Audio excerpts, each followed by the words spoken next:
Donuts are one of my favorite desserts and they are quite tricky to make.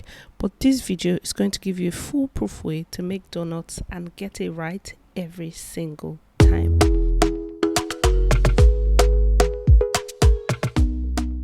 If you're using a mixer, you're going to need the dough attachment of your mixer. I used my mixer and I also did another recipe where I did it with my hands. If you can notice, some parts I had nails and some parts I didn't. So this video has been a long time coming. So the first thing you need is a scale because you need to get all your measurements right. So you're going to need butter, eggs, sugar, yeast and flour. If you'd like, you can add a little bit of vanilla or milk. It all depends on you. And then you're going to start kneading. When you put your butter into your mixer, you want to mix at the lowest speed possible because your mixer, I'm assuming you have a baby mixer like me. It's not made to make bread, but if you have a spare mixer, then you're good to go. Transfer it to a clean work surface or a table and then start to get into it and knead with your hands. So you're going to knead until the dough becomes stretchy, and when you touch it or when you touch your dough a little bit, it bounces back up. Once you have gotten to that point, then you're done mixing, and now we can start to make our delicious donuts.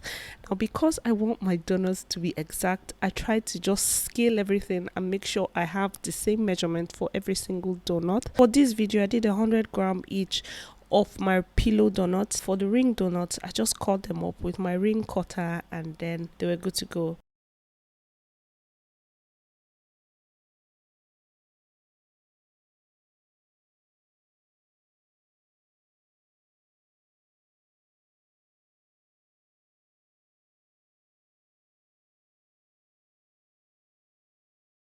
After cutting up your donuts, if you are making a ring donut, or rolling them out neatly if you are making a pillow donut, you want to cover them with a cling film, a napkin, or anything that's going to make sure that there's heat around. If you live in a cool climate, turn on your oven just a little bit till it's warm, turn it off, and then pop your donuts into your oven and let it rise till it doubles in size. If your donut does not double in size, guys, then you are not doing it right. You need to do it again.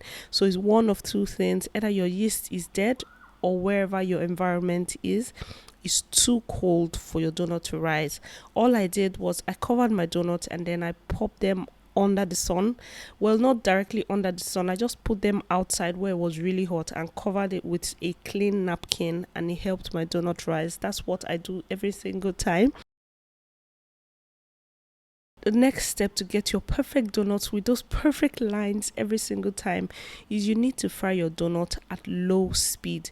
Never fry your donut at the highest speed, or else it will not rise, because when it gets into the oil, you need your donut to still continue rising. That's what's going to help you get those perfect white lines on the side of your donut that we all love so much. You just have to make sure that your oil is warm, not too hot, not too cold, just perfectly warm, and then pop your donuts in. Let it rise a little bit. If you can see, I'm adjusting the heat just to make sure that I don't have it to be too hot, because if you have it to be too hot, your donut will be done on the outside and the inside will not be done, and you do not want that. When frying your donut, you need a skewer to turn it around. You don't want to use a big frying spoon because it's just going to squish the donut and it's going to deform the shape and the ring that we have worked so hard to achieve. So make sure you use a skewer just to turn it around, to move your donut around, just to make sure that everything is in one piece. After that, guys,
As you can see, our donuts are ready and they are perfectly shaped. And now we're going to go into decorating your donuts. Now for this recipe, I just did something very basic, which is using peanut butter and jam. So basically I just put peanut butter in a piping bag and put it into my donuts because my kids love peanut butter every single time. And you can also do the same thing with your jam. Pop it into a piping bag and then put it inside your donut. Now if you would like to go to the next step of decorating your donut, which is why I made these mini rings, we're going to be decorating it with an easy glaze. Every single recipe I use for this donut will be listed down below. So after mixing our glaze, I just colored some red and colored another one white. Then we're going to pop our donut into the glaze. Make sure it's evenly coated, turn it around and just let it dry. You want to do this in a very cool environment, preferably where there is AC up, so that the glaze is able to firm up in time and everything doesn't just roll off of your donut. After doing that, I just did a few beautiful decoration.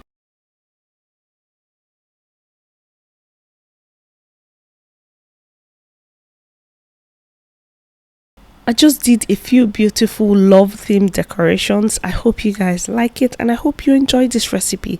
If you do, let me know in the comment section what you think. If you try out this recipe, also let me know what you think in the comment section below.